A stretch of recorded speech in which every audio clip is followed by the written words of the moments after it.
गं गणपते नमः। दुर्गा सप्तशती 12वां अध्याय। ओम सर्वमंगल मांगल्ये शिवे सर्वार्थ साधिके शरण्ये त्र्यंबके गौरी नारायणी नमोस्तुते। देवी चरित्रों के पाठ का महात्म्य। इस अध्याय का पाठ करते समय देवी भगवती का इस प्रकार ध्यान करना चाहिए। मैं 3 नेत्रों वाली दुर्गा देवी का ध्यान करती हूँ। उनके श्री अंगों की प्रभा बिजली के समान है। वे सिंह के कंधे पर बैठी हुई भयंकर प्रतीत होती हैं। हाथों में तलवार और ढाल लिए अनेक कन्याएं उनकी सेवा में खड़ी हैं। वे अपने हाथों में चक्र, गदा, तलवार, ढाल, बाण, धनुष, पाश और तर्जनी मुद्रा धारण किए हुए हैं। उनका स्वरूप अग्निमय है तथा वे माथे पर चंद्रमा का मुकुट धारण करती हैं। देवी ने कहा, देवताओं, जो एकाग्रचित्त होकर प्रतिदिन इन स्तुतियों से मेरा स्तवन करेगा, उसकी सारी बाधा मैं निश्चय ही दूर कर दूंगी। जो मधुकैटभ का नाश, महिषासुर का वध तथा शुंभ निशुंभ के संहार के प्रसंग का पाठ करेंगे तथा अष्टमी, चतुर्दशी और नवमी को भी एकाग्रचित्त हो भक्ति पूर्वक मेरे उत्तम महात्म्य का श्रवण करेंगे, उन्हें कोई पाप नहीं छू सकेगा। उन पर पाप जनित आपत्तियां भी नहीं आएंगी। उनके घर में कभी दरिद्रता नहीं होगी तथा उनको कभी प्रेमी जनों के विछोह का कष्ट भी नहीं भोगना पड़ेगा। इतना ही नहीं, उन्हें शत्रु से, लुटेरों से, राजा से, शस्त्र से, अग्नि से तथा जल की राशि से भी कभी भय नहीं होगा। इसलिए सबको एकाग्रचित्त होकर भक्ति पूर्वक मेरे इस महात्म्य को सदा पढ़ना या सुनना चाहिए। यह परम कल्याणकारक है। मेरा महात्म्य महामारी जनित समस्त उपद्रवों तथा आध्यात्मिक आदि तीनों प्रकार के उत्पातों को शांत करने वाला है। मेरे जिस मंदिर में प्रतिदिन विधि पूर्वक मेरे इस महात्म्य का पाठ किया जाता है, उस स्थान को मैं कभी नहीं छोड़ती। वहाँ सदा ही मेरा सन्निधान बना रहता है। बलिदान, पूजा, होम तथा महोत्सव के अवसरों पर मेरे इस चरित्र का पूरा पूरा पाठ और श्रवण करना चाहिए। ऐसा करने पर मनुष्य विधि को जानकर या बिना जाने भी मेरे लिए जो बलि, पूजा या होम आदि करेगा, उसे मैं बड़ी प्रसन्नता के साथ ग्रहण करूंगी। शरत काल में जो वार्षिक महापूजा की जाती है, उस अवसर पर जो मेरे इस महात्म्य को भक्ति पूर्वक सुनेगा, वह मनुष्य मेरे प्रसाद से सब बाधाओं से मुक्त तथा धन धान्य एवं पुत्र से संपन्न होगा। इसमें तनिक भी संदेह नहीं है। मेरे इस महात्म्य, मेरे प्रादुर्भाव की सुंदर कथाएं तथा युद्ध में किए हुए मेरे पराक्रम को सुनने से मनुष्य निर्भय हो जाता है। मेरे महात्म्य का श्रवण करने वाले पुरुष के शत्रु नष्ट हो जाते हैं। उन्हें कल्याण की प्राप्ति होती है तथा उनका कुल आनंदित रहता है। सर्वत्र शांति, कर्म में बुरे स्वप्न दिखाई देने पर तथा ग्रह जनित भयंकर पीड़ा उपस्थित होने पर मेरा महात्म्य श्रवण करना चाहिए। इससे सब विघ्न तथा भयंकर ग्रह पीड़ाएं शांत हो जाती हैं और मनुष्यों द्वारा देखा हुआ दुःस्वप्न शुभ स्वप्न में परिवर्तित हो जाता है। बाल ग्रहों से आक्रांत हुए बालकों के लिए यह महात्म्य शांतिकारक है तथा मनुष्यों के संगठन में फूट हो जाने पर यह अच्छी प्रकार मित्रता कराने वाला होता है। यह महात्म्य समस्त दुराचारियों के बल का नाश कराने वाला है। इसके पाठ मात्र से राक्षसों, भूतों और पिशाचों का नाश हो जाता है। मेरा यह सब महात्म्य मेरे समीप्य की प्राप्ति कराने वाला है। पशु, पुष्प, अर्घ्य, धूप, दीप, गंध आदि उत्तम सामग्रियों द्वारा पूजन करने से ब्राह्मणों को भोजन कराने से, होम करने से, प्रतिदिन अभिषेक करने से, नाना प्रकार के अन्य भोगों का अर्पण करने से तथा दान देने आदि से 1 वर्ष तक जो मेरी आराधना की जाती है और उससे मुझे जितनी प्रसन्नता होती है उतनी प्रसन्नता मेरे इस उत्तम चरित्र का एक बार श्रवण करने मात्र से हो जाती है। यह महात्म्य श्रवण करने पर पापों को हर लेता है और आरोग्य प्रदान करता है।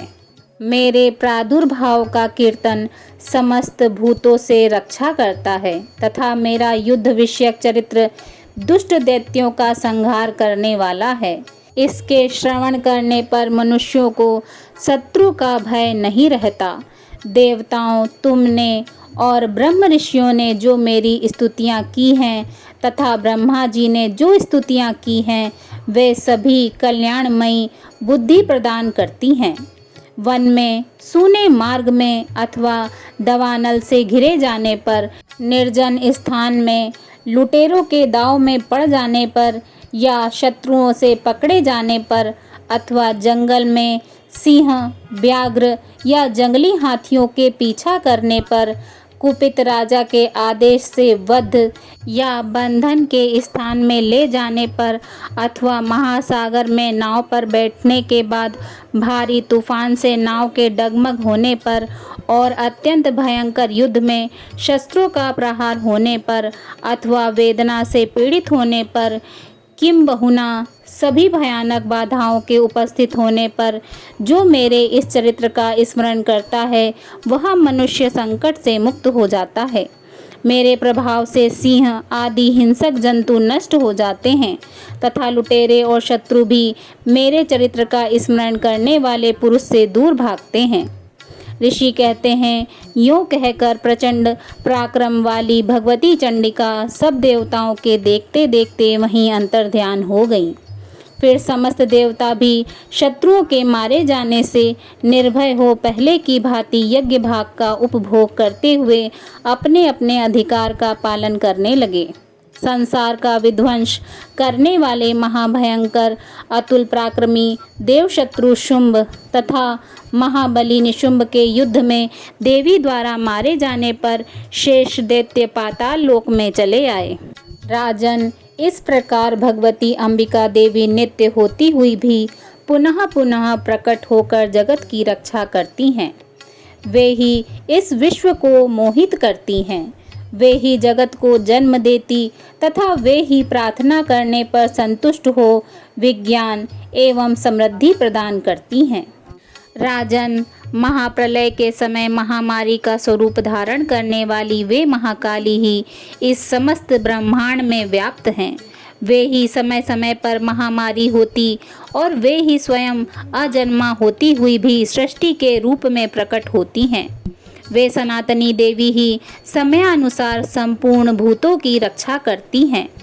मनुष्यों के अभ्युदय के समय वे ही घर में लक्ष्मी के रूप में स्थित हो उन्नति प्रदान करती हैं और वे ही अभाव के समय दरिद्रता बनकर विनाश का कारण बनती हैं।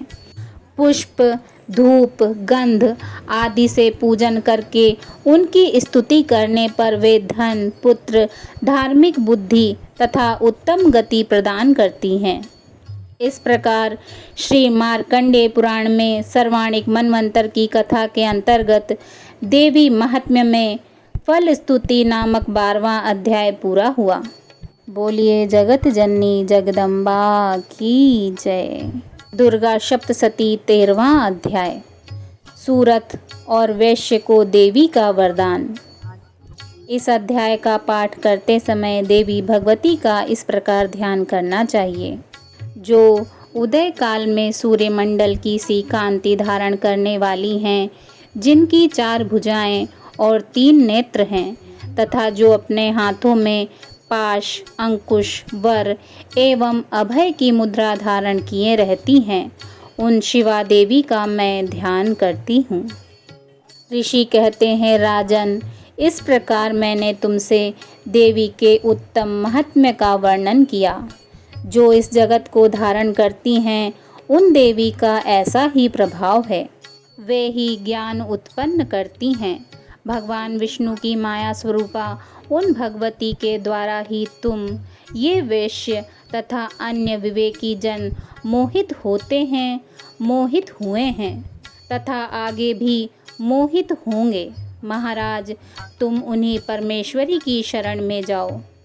आराधना करने पर वे ही मनुष्यों को भोग, स्वर्ग तथा मोक्ष प्रदान करती हैं। मार्कंडेय जी कहते हैं, क्रोष्टुकी जी, मेधा मुनि के ये वचन सुनकर राजा सूरथ ने उत्तम व्रत का पालन करने वाले उन महाभाग महर्षि को प्रणाम किया। वे अत्यंत ममता और राज्य अपहरण से बहुत खिन्न हो चुके थे। महामुने इसलिए विरक्त होकर वे राजा तथा वैश्य तत्काल तपस्या को चले गए और वे जगदम्बा के दर्शन के लिए नदी के तट पर रहकर तपस्या करने लगे। वे वैश्य उत्तम देवी सूक्त का जप करते हुए तपस्या में प्रवृत्त हुए। वे दोनों नदी के तट पर देवी की मिट्टी की मूर्ति बनाकर पुष्प, धूप और हवन आदि के द्वारा उनकी आराधना करने लगे।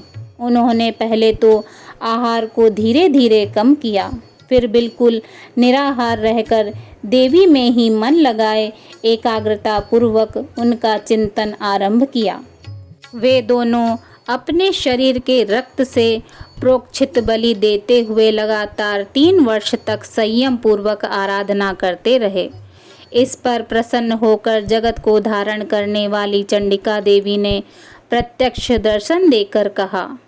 देवी ने कहा, राजन तथा अपने कुल को आनंदित करने वाले वैश्य, तुम लोग जिस वस्तु की अभिलाषा रखते हो वह मुझसे मांगो, मैं संतुष्ट हूँ, अतः तुम्हें वह सब कुछ दूंगी।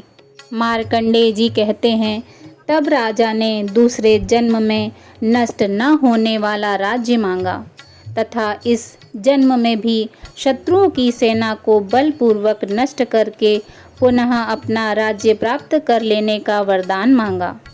वैश्य का चित्त संसार की ओर से खिन्न एवं विरक्त हो चुका था और वे बड़े बुद्धिमान थे, अतः उस समय उन्होंने तो ममता और अहंता रूप आसक्ति का नाश करने वाला ज्ञान मांगा। देवी ने कहा, राजन, तुम थोड़े ही दिनों में शत्रुओं को मारकर अपना राज्य प्राप्त कर लोगे। अब वहाँ तुम्हारा राज्य स्थिर रहेगा। फिर मृत्यु के पश्चात तुम भगवान सूर्य के अंश से जन्म लेकर इस पृथ्वी पर सर्वाणिक मनु के नाम से विख्यात होगे। वैश्यवर्य, तुमने भी जिस वर को मुझसे प्राप्त करने की इच्छा की है उसे देती हूँ। तुम्हें मोक्ष के लिए ज्ञान प्राप्त होगा। मार्कंडेय जी कहते हैं, इस प्रकार उन दोनों को मनोवांछित वरदान देकर तथा उनके द्वारा भक्ति पूर्वक अपनी स्तुति सुनकर देवी अंबिका तत्काल अंतर्ध्यान हो गईं। इस तरह देवी से वरदान पाकर क्षत्रियों में श्रेष्ठ सूरथ सूर्य से जन्म ले सर्वाणिक नामक मनु होंगे। इस प्रकार श्री मार्कंडेय पुराण में सर्वाणिक मनवंतर की कथा के अंतर्गत देवी महात्म्य में सूरथ और वैश्य को वरदान नामक 13वां अध्याय पूरा हुआ। प्रेम से बोलिए जय माता की।